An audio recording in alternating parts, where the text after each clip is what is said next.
And we are live. I'm here with Tristan Griffiths from It's Nomad 9, and we are going to talk about content repurposing. Now, let me just double check in the Facebook group.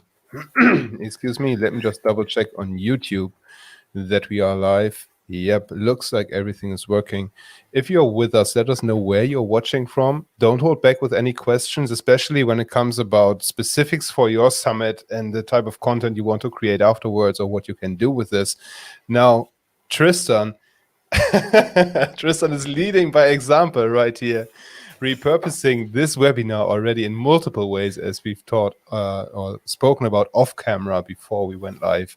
So Tristan, tell us about who you are, what you are doing, and why you are so good at content marketing. So a very quick overview. I'm actually a fully qualified chef by trade, which always throws people a little bit off the scent. But that means that it's brought me into the industry really focused on making sure that everything is customer experience and customer focused in every area of what we do.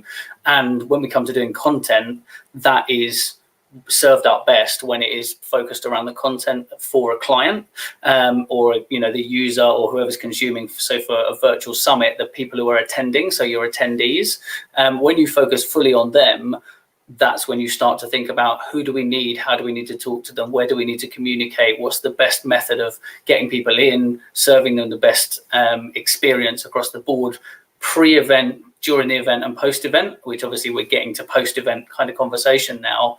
But a lot of events and summits are specifically, some is like pre-recorded, and therefore you've actually got the content ahead of time, which means you can actually use it pre-summit as well as post-summit, just as teasers to get people in. So that's a really good example. And so because I'm from that background, that's why my focus is always on how do we do that.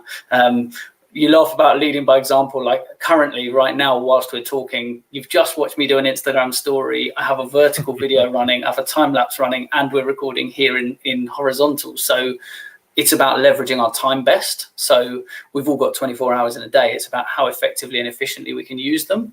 And so the same as when you run an event or a summit, a lot of hard work goes into it. How do you make the best use of that time?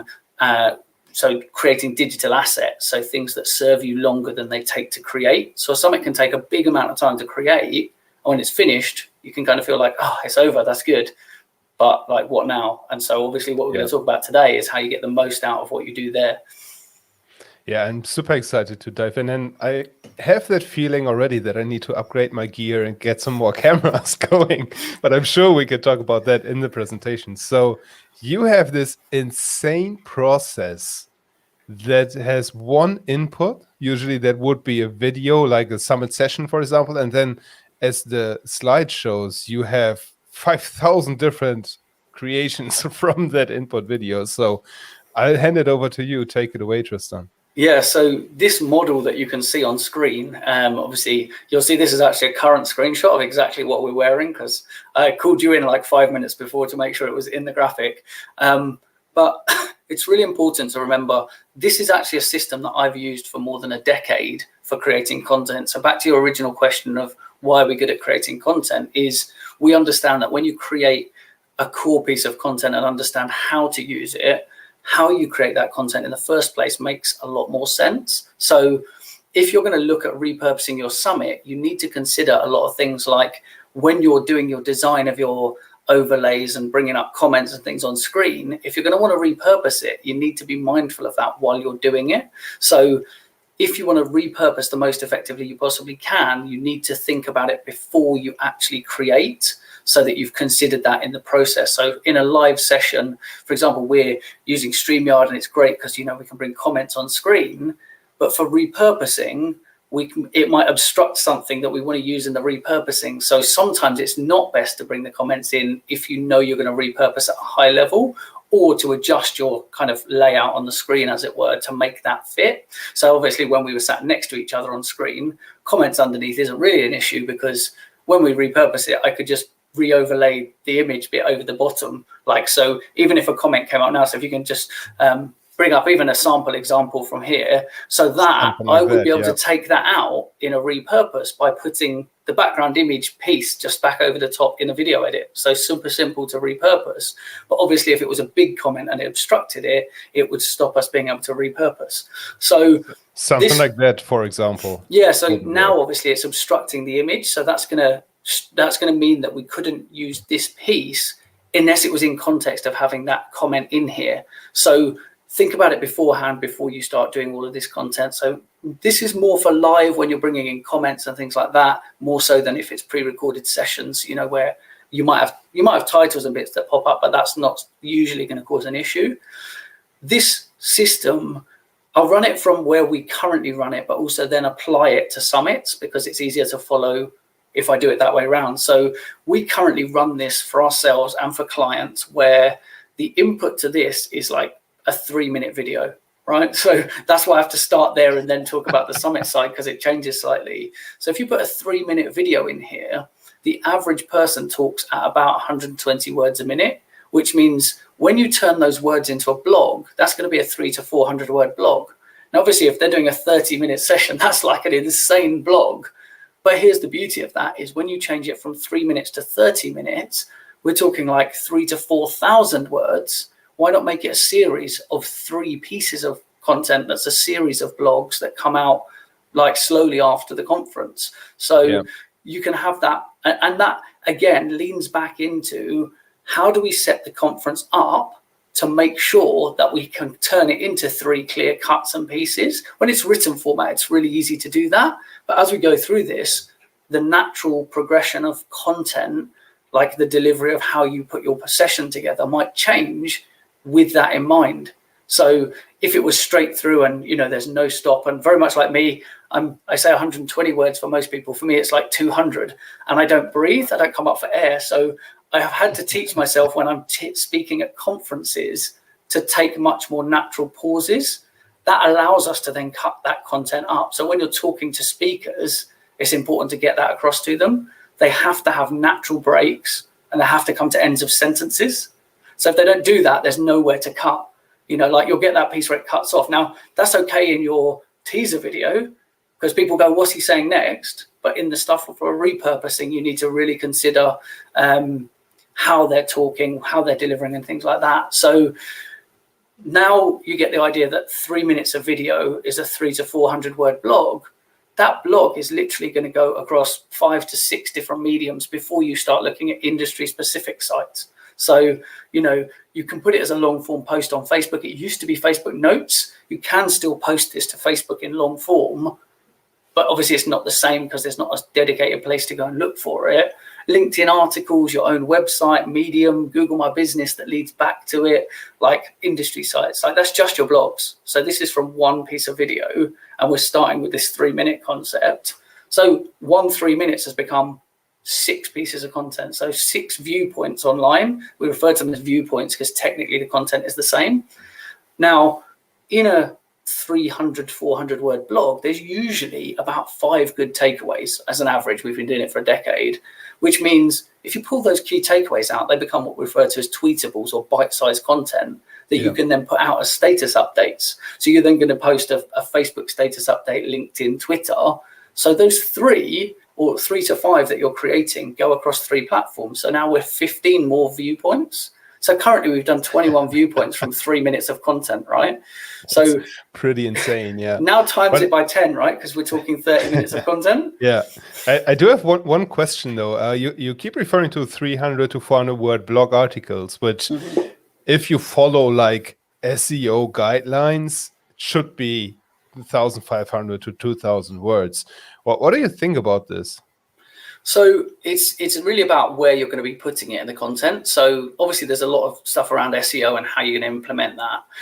Like Google picks up on regularly updated blogs, and most people who write blogs that are like 1,000 words plus are not going to be writing a blog every day. So on a site where you're putting a 300 to 400 word blog, it's got enough content that it's got value, but I could publish every single day 300 to 400 words.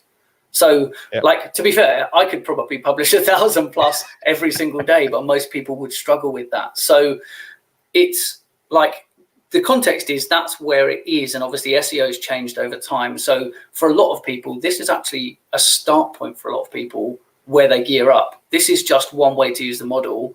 Some people want to do more. We'll say, look, if you change it and you want to do a 1,000-word blog, that's just 8 to 9 minutes of video instead of 3 minutes, right?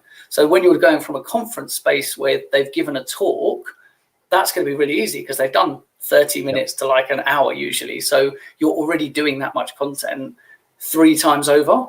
So every 10 minutes of their talk could be that. Now, caveat to that is a lot of people do Q&A, and it depends if it's like a fireside chat is a lot harder to do, but then that becomes an interview style piece of content, which is more reporting on it than a blog per se.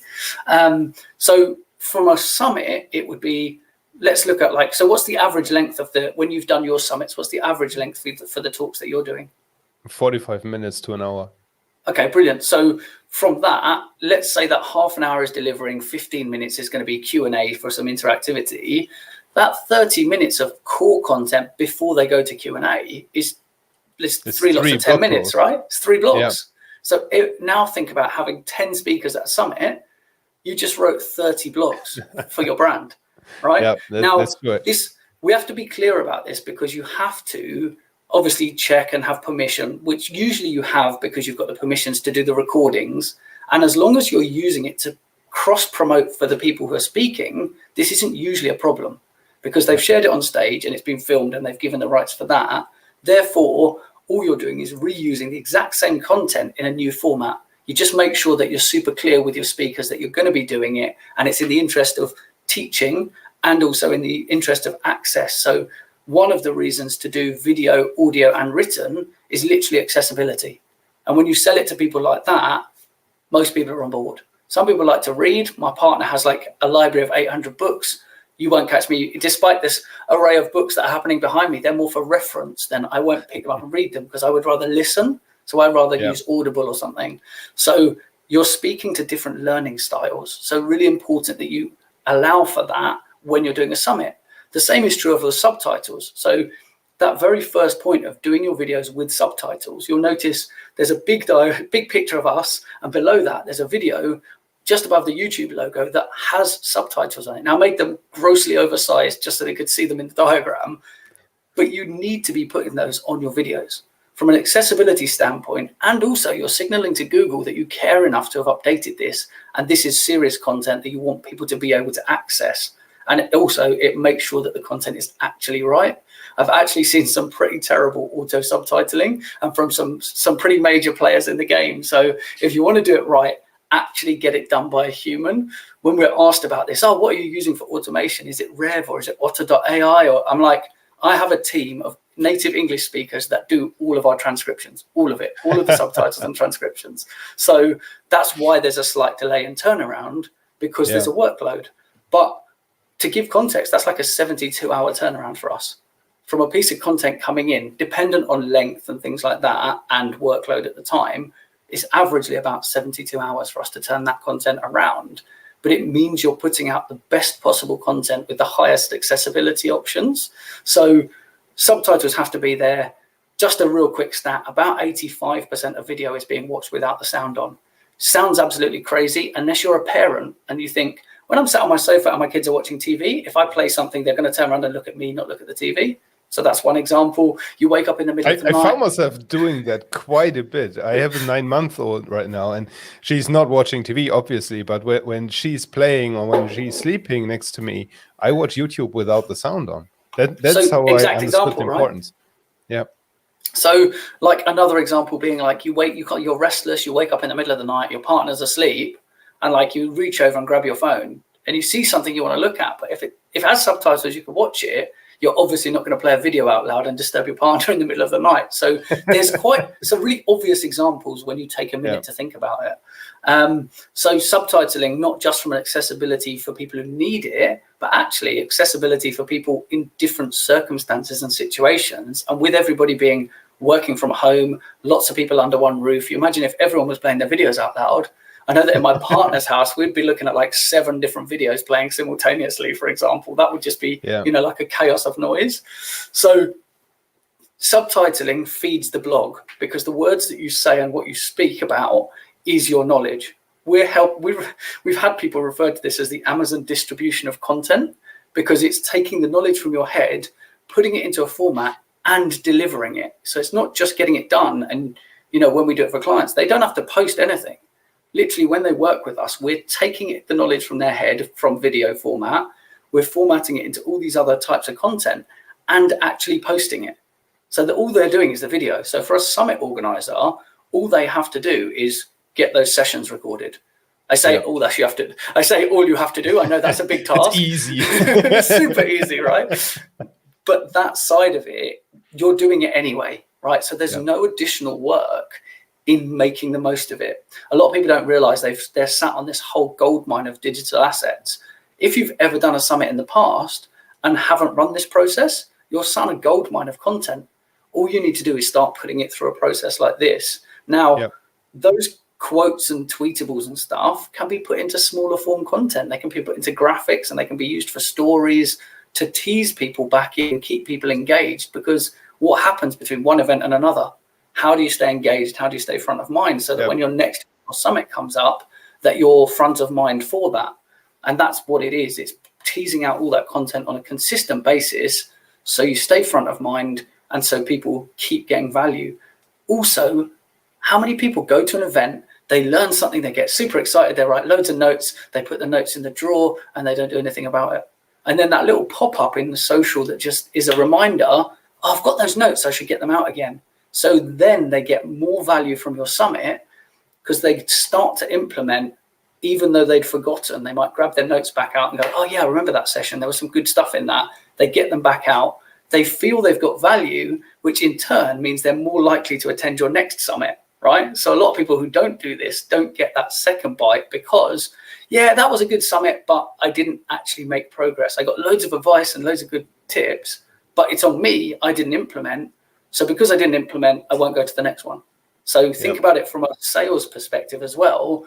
It's really good marketing to get the people into the next summit. So it's perfect for evergreen too, because you don't need to rely on just paid traffic. If you build that, I'm doing that with the WP Agency Summit. If, we have my VA created transcriptions and then worksheets with the most important takeaways, and that is what we are repurposing on the blog, so that we build this constant knowledge base that people can come back to, and sooner or later that blog will become one of the go-to resources in the space. Because there's so much content in it. And that is the beauty of this process. 100% agree. I absolutely love that you talk about the worksheet side. So if you've had someone with a really high level of knowledge in their specialist area and they come back, there are key takeaways, the same key takeaways that are like a tweetable and things like that. You can reformat it. So I joke about this. You probably can't read it, but on my screen, the caption on these videos literally says, and it's that easy to repurpose. That's the caption I chose to put on the videos, right? That's something I maybe would say in this session, right? So literally saying it's that easy to repurpose, right? But if you were going to use that for a workbook, you'd start turning them into questions to get people thinking about it. What did you learn from the repurposing session? What was your biggest takeaway? Like, what 3 things do you need to consider when you're creating content for a virtual summit if you're going to repurpose? So all you've done is flip what I've said into a question or a set of questions that then becomes like a workbook. And then because they're actively involved, they're going to think about it and they're more likely to implement it rather than sitting and, absorbing it all. It gives them something to actually actively do, irrespective of what the speaker says. If the speaker doesn't put a call to action in, that doesn't mean the summit can't have it. The summit can come up with a workbook off the back of it. Hey, it's been 1 month since the summit. Just wanted to give you an extra resource as a thank you for being here. Here is the download from this session with some actionable takeaways. It should take you no more than 15 minutes. So like I've given a real perfect reason to make some more noise. Yeah. Yeah. And you can go again. We've done something here. And then people go, wow, I didn't realize I signed up for that summit and I knew I was getting the sessions and maybe the replays. What I didn't realize was I was getting this whole wealth of extra things like a workbook and reminders. And that's all it's part of your marketing. Doing it is naturally part of the marketing for the next thing. So the workbooks thing is an absolutely brilliant implementation of this. And we joke with clients who aren't doing it from summits, when they've written enough blogs, why don't you just turn them into chapters of books? Like you just wrote a book. because you've done like 6 months worth of content, format that down, organize it. Now you've got a book, or, you know, even if it's an ebook, that's a download, which is a reason for someone else to come and give you more information, connect with you. You might get some new people into your community, and you didn't do any more work, like a tiny amount more work just to format it, formalize it, maybe send it to printers if you want it as a physical book, but you're doing it already, right? Yeah. So all you have to do is a small change. Just leverage it. Yeah. So the digital asset side is super important. And yeah, I talk about digital assets, but they can become physical assets, right? Here's the Virtual Summit Mastery Playbook, right? I'm actually a chapter from each speaker. Yeah, I'm in the process of working with a publisher to get my book about VSM out in paperback too. So that is as far as you can go. It's repurposed content from VSM. I would love to take a step back a little bit, because you got my head spinning already with tons of ideas. Besides hiring your agency, how do we implement that? Because if there's one thing summit hosts are, that is they are pressed for time. Yeah. So there's a lot of tools and systems out there that you can use. That I've obviously alluded to ones that maybe you shouldn't use, like with the whole relying on automated subtitling. I can guarantee you that currently on the market, if there was a service to do it, we would know about it, because it would halve my workload within the agency. But there isn't. There's ones that are like 80% good, maybe 85%. But if you're paying for a service and it comes back and it's not good, and you've still got to spend time correcting it, we've actually done the maths and sat down and looked at it, and it's actually more efficient to do it right the first time round. So if you're looking for this, there's like tools that will help you to add your subtitles into videos. For example, I talk about the Epic or Gary Vee style videos, which is the short bite-sized pieces of content that you would either put out before or after the summit that tease people in or remind them of what they learned, where, you know, timer bars, subtitles, branding. Like you'll notice even in you're laughing because you know when this screenshot was taken, but the color branding on it, like the timer bar on it, is on brand with the logo, and like even with the text highlighting being in the, so it's on brand. Quite insane the level of detail you went to. Yeah.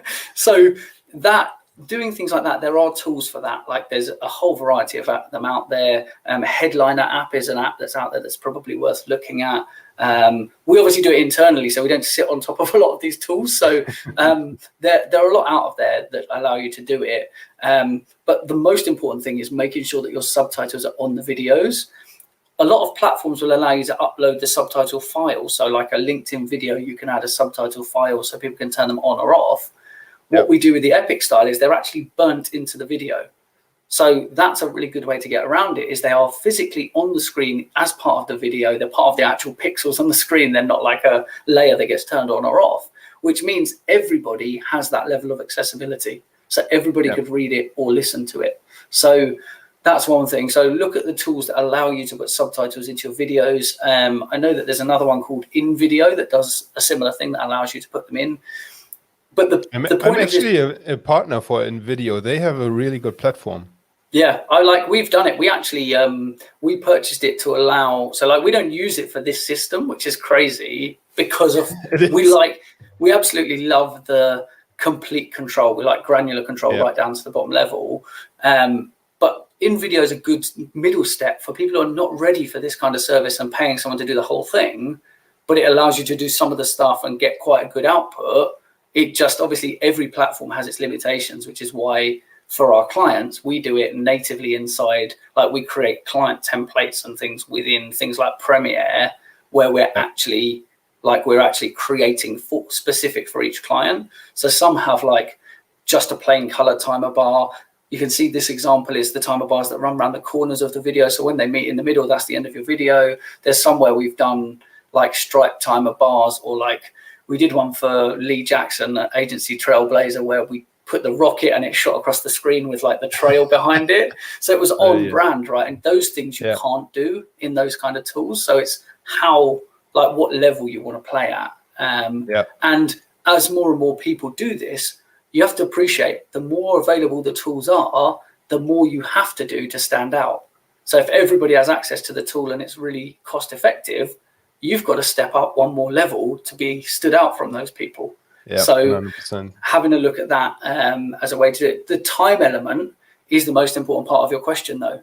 If you're pushed for time, outsourcing it is the right solution, because rather than rush something, knowing it's something like, because you're creating a digital asset, it's important that you actually make sure that you are looking at how do I make it the best it can be, not just do it.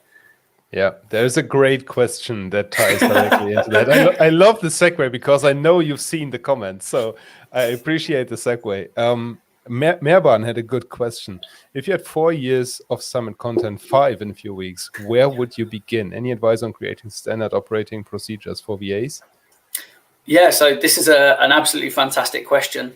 And I love that they've asked about a standard operating procedure. So irrespective of if you do it, a VA does it, or you hand it off to an agency, you should have an operating procedure. And the operating procedure starts, like I said, pre-summit.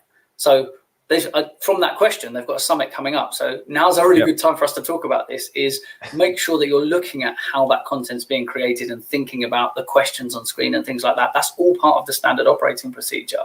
With regards to the actual repurposing and turning it around, I'd recommend, if you've got like 4 years, was it 4 summits? Can you just bring the question back 4 up? summits. 4 summits and about to be 5, all right? So it says 4 years of summits, which could be even more, right? Hopefully it's 4, 1 a year, right? So if you it's have a lot of work ahead of you, Merban.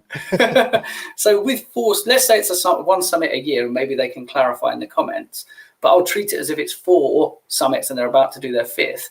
What I would do is I wouldn't focus on the first 4 summits yet. What I would do is I would focus on the summit that's coming up and make sure that we can do the very best we can with that. Because remember, the last 4 summits, you didn't consider what you were going to do with it afterwards. So it's going to be harder to repurpose them because there was no forethought in the planning of, oh, we're going to reuse this, we're going to turn it into digital assets. And similar to the conversation of the comment coming up over the screen, that might be happening in those last 4 years of summits, for example.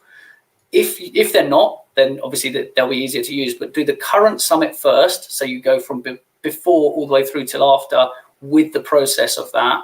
And then when you get gaps, so like if you have another summit and say it's 6 months, so say you have a 6-month window where it's post-promotion and looking at what are we going to do for the next one, but you're not actually working on the next one, that's the window that I'd do half of the previous one maybe. So you'd work backwards. Yeah.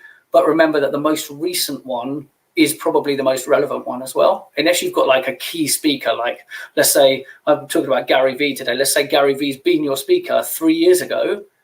Go to that one because you've got leverage of the name and putting it up and getting some traffic from it. Yeah. The big speakers, he's yes. in the tennis niche. So maybe if he interviewed Roger Federer or Novak Djokovic, then he should do that.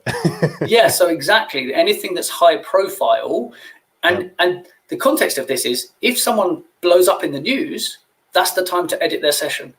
Like stop all the other sessions and go to that session because they're topical and Google likes topical content. So you've got to make sure that you're looking at what's currently happening. But all else being the same, current summit, and then in the gaps between the summits, work back and do as much of it as you can in the window, but don't try to do the whole thing because you're constantly still creating. We talk about this to people all the time. You have to work on what is current and then work slowly from the most recent backwards. And the truth is you'll probably never get 4 years back because, of course, you're only getting small windows of time to do it in between summits. So you do half of the last summit this year, half create next a new year, one. Yep. And then you're doing a new summit anyway. So trust me, if you're doing a summit with 10 speakers, like we've already talked about, it's say 30 minutes. And this is before we get to like our talks, for example. If they're 30 minutes, it's this whole system that we ask clients to do. So you're doing if you're going long form blogs, you're looking at 3 blogs per speaker. So you're doing 30 blogs per summit. Yep. So now put that in context of if you do it once a year, right? You've got like 30, you've got more than 2 blogs a month going out just from the current summit. If you work backwards, when are you going to publish them? When are you going to put them out? So you've got to consider the actual process and schedule for when can we release it. So the SOP would then be obviously have the summit sessions ready, get them transcribed, splice them up into blog articles, pull out quotes and tweetables, create those graphics that you see on the sheet, have the subtitles ready. Obviously, that's important. create those epic videos. And then for the audio, I am really excited about starting a podcast myself. So I need to get into the habit of just pull the audio apart straight away. Yeah. The truth is, if you don't do it in the moment, you won't do it. Like the challenge of going back over 4 years is it now looks like an overwhelming task because it's 4 years of content.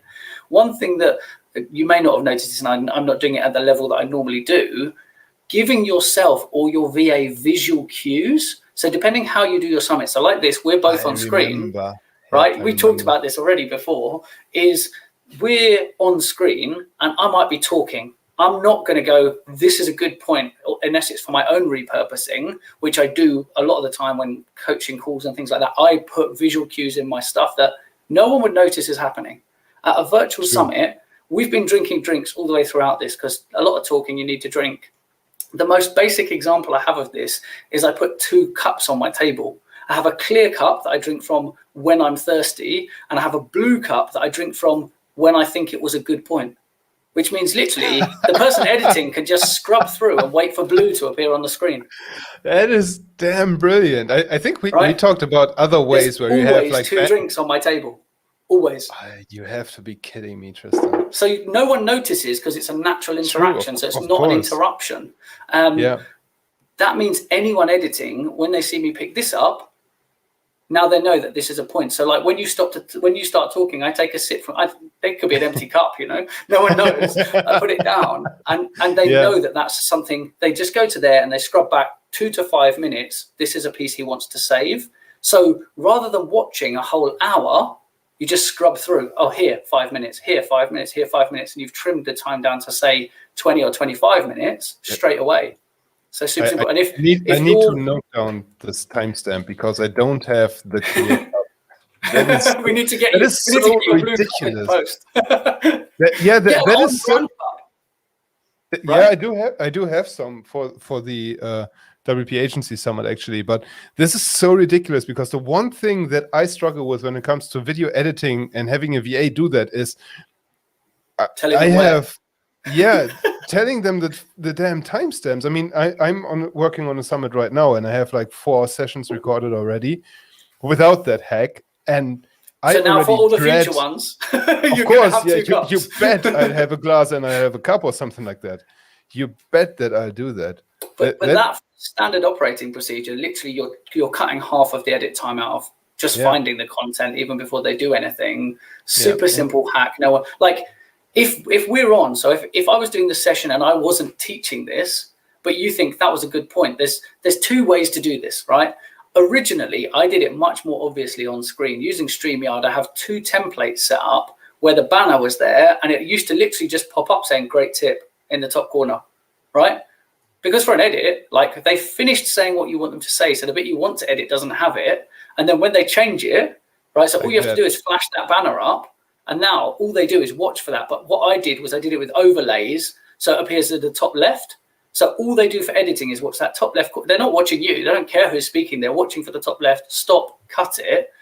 If you don't want it so visual, you're both on screen because it's an interview type style like this, you can have the cup. I don't even need to know the process is happening. As a speaker, you have the drink in the cup and then you just have a sip just before you speak. And that's saying to the editor, go back and take this piece of content. Yeah. It's super simple. It also has a second benefit that just comes to my mind, which is it forces you to be mindful because it forces you to be present, that you're drinking from the right cups all the time, which ensures that you are paying attention to the speaker. I've actually seen this not work for someone as well. So I'll just quickly explain. This was in a physical environment where they were doing that process. So the person had 2 bottles of water on the stage, one to the left and one to the right, which was really obvious that they'd finish a point. And naturally, as a speaker on stage, you can take a moment, have a quick drink, and no one's going to say anything. But they would walk off. But one of their attendants wasn't paying attention, and they ran out of water in the cup that is the one they drink from all the time. So then they started drinking from the other one, which made the edit hard. So just bear that in mind whilst you're doing it. The other benefit is you're going to stay super hydrated, right? Throughout this whole session. That is so cool. And as we're speaking about SOPs already, do you have like, I mean, there are tools like Conversion AI or something that help you expand on content that you already have. So even if you pull out like the timestamps for this tab, for this trick, it's like a 2 minute snippet, which I could turn into a blog post for the VSM blog eventually. Yeah. Do you have any tools that you could share that make creating this content a lot easier besides the Adobe suite and all the other staples? I mean, that's where we spend most of our time, because obviously we're doing it at like a professional level for people. There's a suite out there by a guy called Hani that's actually called Repurpose.io. Yeah, definitely worth having a look at. He's like sponsored the last Agora Pulse Summit, like really nice guy. And we've had a conversation and I said, dude, like if your platform can help me out, I'm in, right? But it can't do everything we do. And therefore, if I've got to do half over here and half over there, it doesn't make sense to me. But for someone who's not at this level, it's a really good idea. It's a really good tool. So there's like, I need to bring him on. I'm friends with him. Man. He's really knowledgeable. I've been on a couple of panels with him. Like we were in a clubhouse doing some stuff the other day.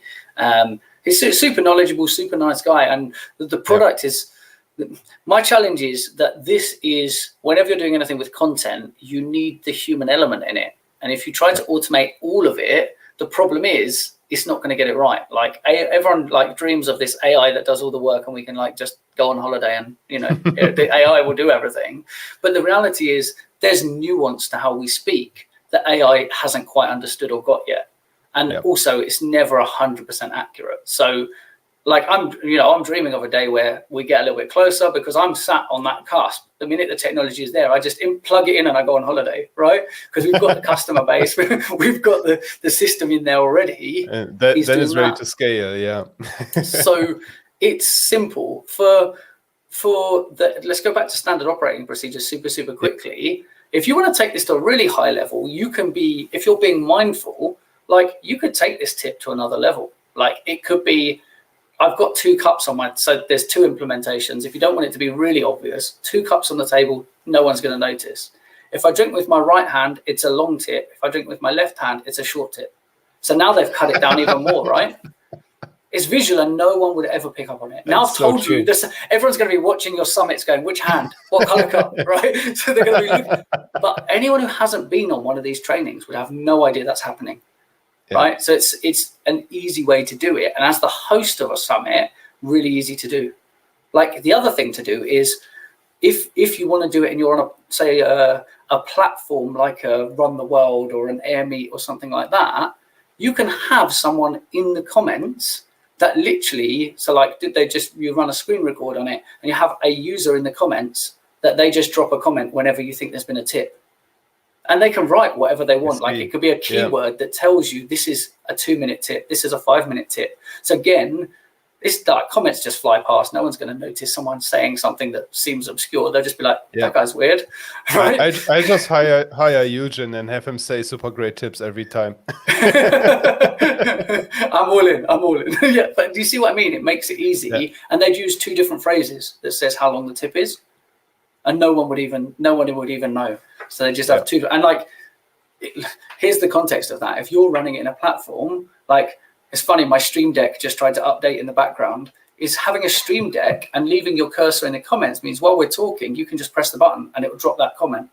So it's like, I'm not even stopping to type, because I've heard this in lots of virtual summits. Someone on their keyboard, right? While let me just drop that link, and they stop to type. It naturally breaks the flow of it, which also means the repurposing isn't as good, because obviously you get that background noise. That's so true. Yeah. I'm glad that I picked up a Stream Deck. I'm sure I've got an affiliate link. No, just kidding. Yeah, you just nailed it already. So awesome tips comment is 2 minutes and great tips is 5 minutes. Nice, he's there. He's got your back. I love it. That is so good. Yeah. So essentially, as you're bringing up Stream Deck already, I have one sitting in front of me, but it does nothing more than control the lighting right now and some vMix stuff for recording. What is some gear that Summit hosts could benefit from besides Stream Decks and obviously a good studio setup? So the most important stuff: audio first, lighting second, Tripods and stands, probably actually third, because, you can hook that over your laptop or use some gaffer tape. Like I've seen some real budget setups that have produced some really professional results. I genuinely filmed a whole set of footage in a nightclub once. I was driving there, forgot my lights, and I bought 2 torches and gaffer tape and just taped it on the top of a camera. In fact, I don't know if you can see it. The camera I used is literally this big Canon that's up here, and we taped 2 torches on the top. So it's working with what you currently have. Audio first, then lighting. So always microphones first. In fact, I saw an amazing video yesterday. I have a set of the Rode mics, the portable wireless, wireless ones. Go. Yeah, this guy shared 10 tips on how you probably aren't currently using this, and one of them was literally to monitor your audio coming through your video. That I was like, that is such a smart move. It's like not even transmitting the audio for recording, it's transmitting so you can monitor in a noisy environment. I was like, that's so smart and so obvious. Is that the same as like monitoring through an audio interface, like a Scarlett Solo or something like that? Yeah, so you have headphones on and all you can hear is what the actual camera and stuff is hearing. Yeah, so that you make sure that you're not peaking and stuff like that. Yeah. Well, I've heard loads of people, they think they've had a great session, they come away and the audio is horrible, or they didn't catch it, or the mic broke and they didn't even realize no audio on it. So audio first, because people will watch something that looks, like it was filmed on what should be a 4:3 dimensions, not 16:9. So they'll watch a bad video with good audio, but they won't watch a good video with bad audio, because our ears are really sensitive. And if the audio is not good, you've got about 3 seconds. It's like if an alarm goes off, right? I was on a Clubhouse today and my Google home device actually shouted at me in the middle of the talking, and obviously that's offensive to your ears, and so you've got a couple of seconds to fix it, otherwise you lose people. You can literally watch numbers drop off. So audio, then lights. Other things that we talk about, I actually use one of these iographers. So Dave Basalto from Iographers basically created mounts that you put your phones into. So you saw me setting one up before, so I'll send you a picture of my setup afterwards if you want to drop it. Yes, please do. Please do. So basically it's a mount that you can put your phone into, so you can stabilize it, put mics on it, lights on it, mount it to a tripod, all of that sort of stuff, which just makes it more stable if you're using a mobile. Context of quite straightforward too if you have a second camera. Yeah, well, this is the funniest thing is people think, so I'm currently on like a Sony Alpha camera, currently talking to you, but I told you I've got a portrait video going on and a time lapse. Now think about it. Whenever you're presenting, if you're a speaker or if you're the conference host, you're not using your phone, right? You saw me pick up my phone, right, to do my Instagram at the beginning, but it's in my hand. So what's over here? Well, how many people have a second spare phone from when they upgraded that they're not currently using? Like it's sat in a drawer somewhere and it's got a camera on it and a memory. So you can use that, start with what you've got. Most people have a second phone. So like get a vertical video at the same time as a horizontal, which means all of those blue cup cues are still relevant for a 15-second piece or an IGTV, right? So you look at that and you can produce the content in portrait for stories and Instagram TV and things like that. And then obviously your landscape stuff for your YouTube and things like that. So you're not having to cut it up. I don't know if you've ever tried to do this. If you've ever tried to cut up a landscape video to get it into a portrait, it's literally about here, right? Like if you're in the middle, it's literally like this piece of the video is like how much you get, and it looks really awkward. So having that second thing set up is super useful, because it's once you drop those files in, like I've done presentations showing what we've done afterwards and my behind the scenes. In fact, there's one pinned to my Facebook wall right at the top from when I spoke to the guys at StreamYard showing that footage. So while I'm talking here, I've cut to that footage in the example and then brought it back again to show that there's multiple things going on. That's and your really mobile cool. phone's so good, you don't need to worry about it. It's also if you have the backup lighting audio. down, then the mobile phone will produce good quality. Yeah. Yushin has the question if he should buy a Stream Deck or not. Like, what is the criteria? By when do you need a Stream Deck? He should definitely use your affiliate link if he's going to buy one. But if he's going to buy one, they come in 3 sizes, and most people don't actually need the biggest one, right? There's like quite a vast price jump.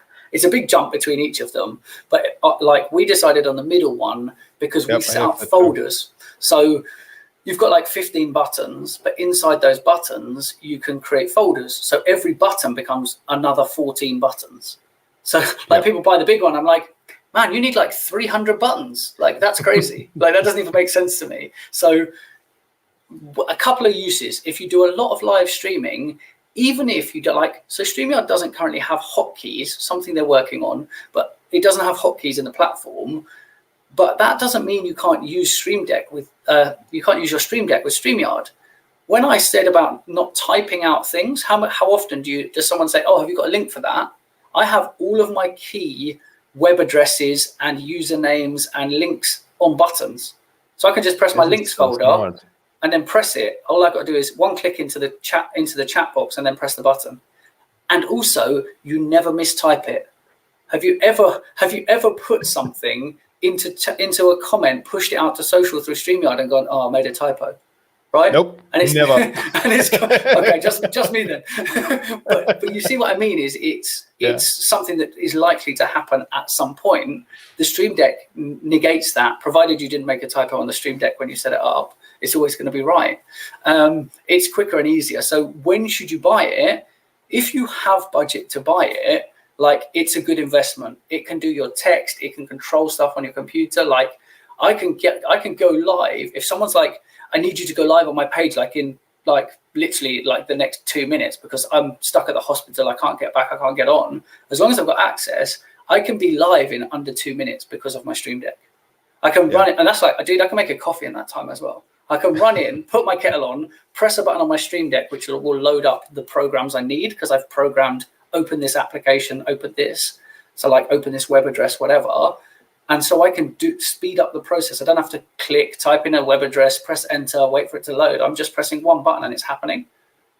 So I can also do that. So I've got control of things on the, shut everything down on my computer so that I've got nothing running in the background. So it's a good investment. It's not the first thing I would buy. No, that's true, and it's not cheap either. I've linked the middle one in the comments, which is 150 euros. What I use it for right now is I can turn my lights on and off. Yay, super fancy. It is quite straightforward though, because sometimes I notice a difference in color balance or in white balance so that I can adjust on the fly. And what I use it for during sessions, which is really handy, is I can mute myself by turning down the input of my microphone in the recorder without having to click on. So that also is very helpful tool. Well, so that's all I use it for. But it's useful because, of course, navigating to click on things on the screen looks distracted, right? You look like you're not paying attention and things like that. Like, as a host in a live summit, the hardest thing is for me to look like we're having a conversation and I'm looking at you and the audience. I'm actually looking at my camera. You're actually on a screen that's up here. So if you see me glance up here, it's because I'm looking at you. But like, people who are good at hosting don't actually look at the other person. Out the corner of your eye, you can see them. But that takes so much practice, though. Or you need to have a teleprompter that mirrors the screen where you see the people on. Yeah. So if stuff like that, so talking about equipment, newer is definitely worth looking at. It's super affordable. Like my tripods, stuff like that. So like tripods, teleprompters, ring lights, like for, I think about $200, you could have a tripod, a ring light, and a teleprompter for about $200. Wow. So, yeah, and like to give you context, that tripod is fairly stable, designed to hold 2 mobile phones, so you can actually get your landscape and portrait done together on one tripod, and a ring light built in, and then the teleprompter I think was, well, I got it on a deal, but I think it was about $100. Do you think a teleprompter is useful when you're just recording in air quotes, recording summit sessions, or is it like something you need to when you do scripted videos more? It's hard for me to say because I never script anything. I just grab my camera and talk for like 40 minutes. You still use a teleprompter, so that answers the question. It would scare you if I told you how little preparation I make to speak for people at events and summits. Like, they get nervous when I tell them that I'm just putting my slides together on the morning of the event, or 10 minutes before, which I did to you with the graphics. But that idea that if you do it all the time, you're good at it, right? You don't, like a mechanic doesn't think about what they're doing under the hood of a car. If you know your subject area, you rock up and you do it. Like, it's more the actual presentation slides and things like that. I'm not someone who does death by PowerPoint. So mine is, this graphic is for reference. And even when I teach this, I'm like, if anyone wants this in a high resolution, I'd rather send it to you than you can take a screenshot. And by all means, anyone who's here, take a selfie, post it online. Again, social content, user-generated social content, turn around, quick selfie, post it up, tag me and the summit. But that example is that drives more people into a summit. People joined the Agora Pulse Summit because, similar to me doing my Instagram story at the beginning, I get like, it's a 30-minute session. I get like 7 minutes in and I'm like, right, cool. This is interactive. I want you to get involved. So just quickly show me where you're watching from. Don't tell me in the comments. Show me. Take a picture, put it online, tag me. That means that I've then got 10, 15 minutes of more talking. Then I pick my phone up and I can see where everyone is. It's all on my phone. So I can say, oh, brilliant. So there's a few people watching from here and here. So the more interactive you can make it, the better. And the reality of that is, even in a pre-recorded session, you can do that. Yep. If you're thinking about it, you can actually implement that. It also creates social proof and social engagement. So a user takes a selfie, so they're in the session and they quickly grab a selfie. So like if they're literally, I'll just do a quick example now. Literally, if I do this, right? In fact, this actually allows you to see that I have all this ring lights and stuff going on the side, right? And a phone on the edge. But it's, I could post that in my story now, which means depending on how easy it is to get to where we're talking, they could literally be joining us in the thing now or watching the replay because I've talked about it. And if you get everybody who's watching to do the same, you suddenly explode out. So like, even if you only had 10 people watching in real time, it could explode out across online because suddenly people are sharing it. And there's a couple of platforms for really live webinars and stuff like that. You're in some, it's the kickoff call, the final live call. This is brilliant. Yeah, so getting users to do it because they've got access to people you don't as a summit organizer. So get people to do the user-generated content where you can. And then, of course, you can repurpose that afterwards, right? So we're talking repurposing. When they've shared it, you just can go in and add like your Instagram story suddenly becomes everything everyone else said and you didn't even have to post anything. It's pretty bloody brilliant, yeah. And I'm just posting. I'm look distracting because I'm on the in video page right now, and I'll post. Oh, that's a good question from Eugen. You answer that, and I'll research a link that I want to show about. So Eugen, I would love you to tag it on Instagram currently. Like Instagram. In fact, I'll tell you what. Why don't you do both? My handle is the same on both. So I'm Tristan G on both platforms. And so here's the way to get people to do it as well. Is if Eugen goes and posts that onto Facebook or Instagram, I will promise to reshare it, which means that you get access to my audience. So yes, you're doing something for me. By the way, in the name. So if you tag me, I can reshare it. Like Instagram stories means I just press a button. Like if you've ever been tagged, there's like add to your stories. I just press that. Now everyone in my community can see you. But the same with Facebook, I can reshare it. And I'm going to say, hey, great, just finished a session. Like literally pretty much every time I finish speaking on something like this, I'm going to grab my phone, turn around, do a quick recording. I say, like, just sit here for a minute while I just talk to myself. And I'll do a wrap-up video quickly so that you can do that. With regards to their selfies, it's, again, reach out and ask them. Like, because it's social content, like if someone tweets it, for example, you can embed the tweet. That's legally compliant because you're actually not actually copying it. You're putting some code that you're allowed to do. It's always good practice to ask. And if you've said to people, share about it and they take a really good picture, just reach out and say, love that picture. We'd love to include it on the next summit page. Is that okay with you? 95% of people are going to say yes, or they would never have taken the picture in the first place. That's true. That is so true. Tristan, you are blowing me away right now. That is quite insane. So in a funny conversation, actually, talking about repurposing. So I want to give real context to where people are at. Like we're currently talking to WooCommerce about how they are repurposing from events. Nice. So you're talking to irrespective Jonathan. It's like irrespective of what level you're at, you might be like a small networking or a small summit in your little area, or you could be like a massive global brand. It's still a consideration on what you can do, and the budget obviously changes, but like the principle doesn't change. It's like I've showed you everything you can do. if you repurposed one video from your summit, you're still further ahead than you were before you joined the session. So start with one video and find your best piece. Like if someone's like, you see in the comments, everyone's like, oh, there's so many knowledge bombs in this, blah, blah, blah. You go to that session and that's the session you repurpose first. Get the users to give you feedback. If you ever have like an exit thing where they vote on what was your favorite session, if like loads of people say one session, edit that one. Do that first and let the user guide you. Obviously, they're all valuable, but like start with the most effective. So tag the handles that are up on screen as well, and then we can share it and post it everywhere. Like my handle is the same on all platforms to make your life easy. Yeah. So that is I'm Tristan G and WP Mastery. And we'll share it. We'll repost it. I'm holding you accountable to that now for every tag for the next. Well, at least for the rest of the day. Yeah, definitely. But people on replay will hear it, and so context. If you're watching a replay of this, do it anyway because it still notifies us. We'll still go and do it. So like, there's a context that you can still get involved on a replay because that's the problem with virtual summit. Is a lot of people go, oh, but I'm not watching live. I can't do the things. Yeah. Like encourage people to get involved post summit. Because they do another kick, you do a share, and then you tag, here's how you get access to the whole session in the comments. It's another marketing opportunity.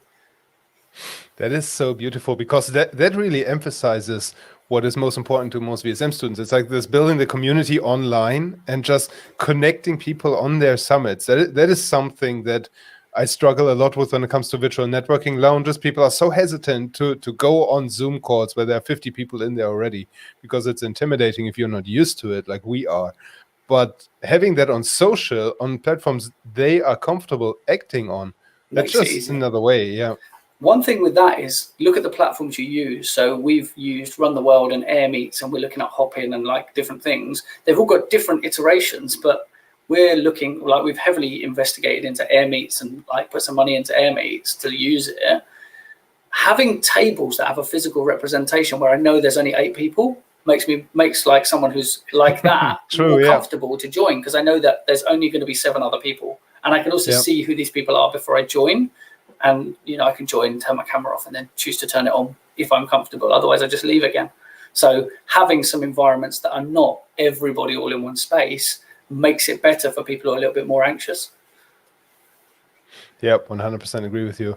And I would love to continue this conversation, but we are running out of time shortly. So, you know, Eugene, Mervan, anybody else watching this, especially watching on the replay, tag us because we want to answer your questions. But if you have anything left for us from this fantastic slide that you would like us to cover, let us know in the comments.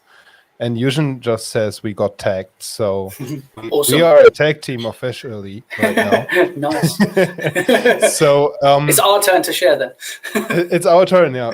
Played the ball back to us. I love this. So let's talk about podcasting a little bit, because one thing from a purely selfish perspective right now, when I think about creating a podcast from my summit and just repurposing the summit sessions as podcast episodes, I feel I am devaluing the all access pass that people pay for the lifetime access because I put out the information for free. What are your thoughts on that? So I would look at releasing some, not all. So you wouldn't release the whole session.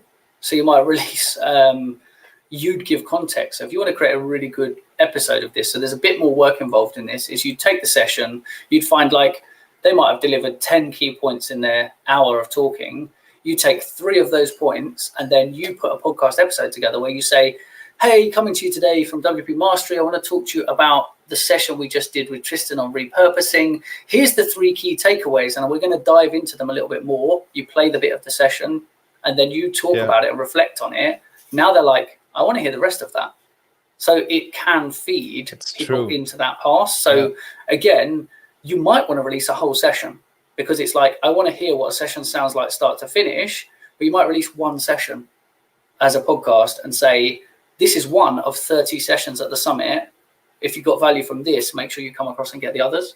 And I actually encourage people to put my stuff out free. Like I'm like, just post my stuff everywhere. Like I know that you can get people in for a pass, but use me if you want an example to put out publicly, because I'm not going to be upset about it and I can reshare it. So And drink from the right cup to identify those takeaways easily. Yeah, absolutely. Honestly, I think I should have never done this session with you, Tristan, because now I don't have any excuse for not doing a podcast. I'm going to hold you accountable. I'm going to go back Yeah. and see how much content you produce off the next summit now. Please do. Please do. I'll let you off for 4 sessions, you said, right? 4 that are pre-recorded. Yeah. Then I'll hold you accountable for the others. I'm glad that I'm doing a smaller summit this time, just like 20 speakers on 3 days, something like that. Yeah. Oh boy. Yeah, brilliant. So we've covered a lot of ground already. We've covered the text-based repurposing, social repurposing, video-based, audio-based. We shared tons of tools in the comments in the Facebook group. So everybody watching the replay, browse through the comments. I've shared like 5 or 6 different tools in here. Tristan shared some. We shared the hack with drinking from various cups to identify the most important takeaways. Tristan, you shared already that people can touch base with you using your tag on social. I'm Tristan G. I doubt there's anything else you would want to point people to, is there? I have actually one thing. I have one brand new thing actually that only happened last week. So I always talk about social media being fertile but borrowed land. So it can change. You have no control over it. The place you should be sending people, same as your summit, is on your own platform if you can host there. The same for us. We've just actually rebranded. So it's funny because now you have to correct the beginning of this, but we've actually rebranded from being called It's Nomad 9, which is the agency that we run, and it's our trading name, it's our business name. We're actually now running as an agency called in9.media, and so our domain is now in9.media, and we've actually you have to rebrand the slide too. Yeah, I know, right? But so it's still our content purposing from there, but in9.media is actually our own social platform. So we're doing all our teaching and training inside social groups on our own website. It's free to join it. So when people say, where can they connect with me? I flippantly say, you can find me as I'm Tristan G across all the socials. But if you want to get a hold of me and get more teaching and training, in9.media is where we deliver that. And like, we have free communities. We have like paid community there as well. But like, we've got our own community that we own, we manage. There's no algorithm fighting against us, which means when we share it, you're going to see it. That's brilliant. So that is, let me just put up a banner real quick. I've also shared this in the Facebook group in the comment, in9.media to join his free community. Tristan, I didn't see any more questions from the chat coming. If there are some, I'll tag you so that we can. Yeah, tag me in the community. And if anyone thinks of it like later or whatever, there's actually direct messaging on our platform as well. So if they want to use that, then my inbox is open. Fantastic. I think we'll end the broadcast right here. Thank you so much for coming on, Tristan. Thank you so much, everybody watching. And if you're watching the replay, of course, engage still. Thank you so much. Have a great day.